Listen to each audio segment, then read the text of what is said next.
Blue Beetle number 1, written by Tony Bedard, art by Ig Guara. This is one of the very few issues so far that's had a prologue that's actually kind of useful in any meaningful way. We open up on a planet, Space Sector 2, long time ago. Someone is attacking the entire planet. They have an army to fight against it, just one guy. Shouldn't be too... The army gets destroyed. The army is absolutely destroyed. It's a Blue Beetle, looks just like the dude on the cover, except he's yelling Kaji Kai. And once he destroys the entire army, he's like, oh, these were my people. This was my planet. What have I done? And a dude comes down in a Blue Beetle thing, and he's like, hey, you did great. The Reach, our overlords, they're very happy with your performance. Why don't you become my new enforcer? Because they're going to cocoon the planet so that the Hive Masters can harvest...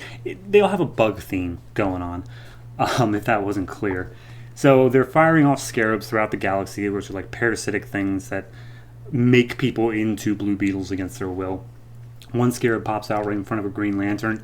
He gets a warning. He blows it away. He looks for debris, can't find any because it must have warped out at the last second. So heavily damaged, it falls to Earth during ancient Mayan/Incan times.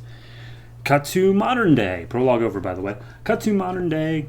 Jaime Reyes is your average Hispanic high schooler. He's playing football at El Paso High School. Or sorry, not football. Football, aka soccer. But you know what I mean. Anyway, he's being picked on by some bullies there who give him a free kick to the face.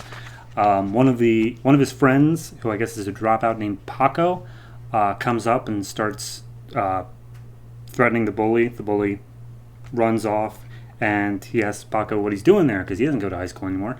And turns out that a mutual friend of theirs named Brenda is inviting him to her birthday party because she's having her quinceañera at her aunt's house, and her aunt is so ludicrously rich that he actually needs to have a physical invite or the guards will not let her in. So Jaime's also looking forward to spending a little bit of time with Brenda, wink wink, and 3 hours later, he's talking to his parents. His parents are like, you're not going to that party. He's like, why not? It's like, that aunt is bad news. How do you think she got all that money? Like, we just want you to be safe, even if you hate us. And he's like, well, that's definite. Yeah, I definitely know. He's 15. Like, it makes sense. Anyway, cut to the aunt's house. I'm pretty sure at the party. And the aunt is talking on the phone to essentially a group of either villains or hired killers or something, but they're breaking into this place looking for something. There is Brutal, Phobia, Warp, and who was the last one? Plasmus. I don't know what their powers are. Phobia is able to show people their worst fears. That's the only one that's really shown off. So anyway, they see what they were looking for the ant, and it was the Blue Beetle scarab that fell to Earth all those years ago. They don't understand the significance of it. They're like, who wants this? Whatever. We're being paid big time for it, so here you go. But as soon as they grab it, this other group of people, I don't know if they're good or bad, but people bust in. One looks like a wolf man, one looks like a scarecrow if he had a knife thing going on, and one looks like a Day of the Dead puppet. Cinco de Mayo. So they start fighting each other. Meanwhile, just up the road, Jaime and Paco are driving, and I guess Jaime's going to the party anyway. I don't know why we had that entire scene with the parents, but whatever. Jaime's going to the party with Paco. They see an explosion at the warehouse where this was taking place, and then the villains come out right in front of their car and start fighting. The bag that had the scarab in it lands in the car. One of them starts beating up Paco just to get to the bag. Jaime grabs the bag, runs away with it. They give chase. The scarecrow knife guy throws a dagger, hits the scarab in the backpack, which makes it start to crackle and come to life, and it latches onto Jaime's back in a very, very brutal, diving into his skin scene. That scene from The Mummy? Worse. And then he comes out and he's full-on Blue Beetle and he's yelling Kaji Da, whatever that means. So yeah, that's where we leave off with Blue Beetle existing. I like it. I like the concept of Blue Beetle a lot because it's, just one small person in this much bigger fight of the Reach against everybody, I guess.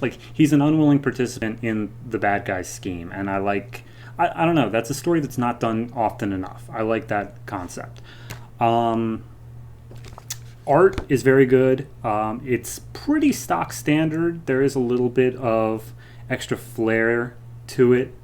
Just gives it a bit more of like a grungy sort of feel, but for the most part, it is stock standard.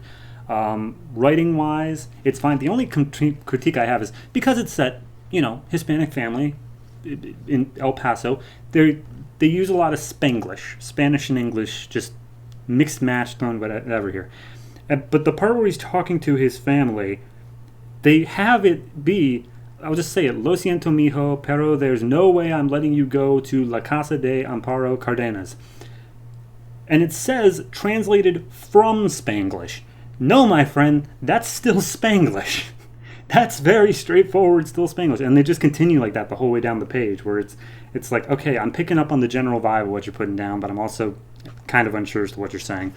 But hey, that's just me. I'm uneducated like that. So overall, I think I'd give this a 7. It's good. I want to see where it goes from here. I'm more interested in the concept of Blue Beetle than I am this particular story. Like, I don't care about the ant trying to kidnap the beetle. Like, it's on him. It ain't coming off, or at least it doesn't look like it's coming off. So, whatever. I'm more interested in how Blue Beetle as a whole is going to take this particular arc. We'll see what it does, but right now it's anybody's guess.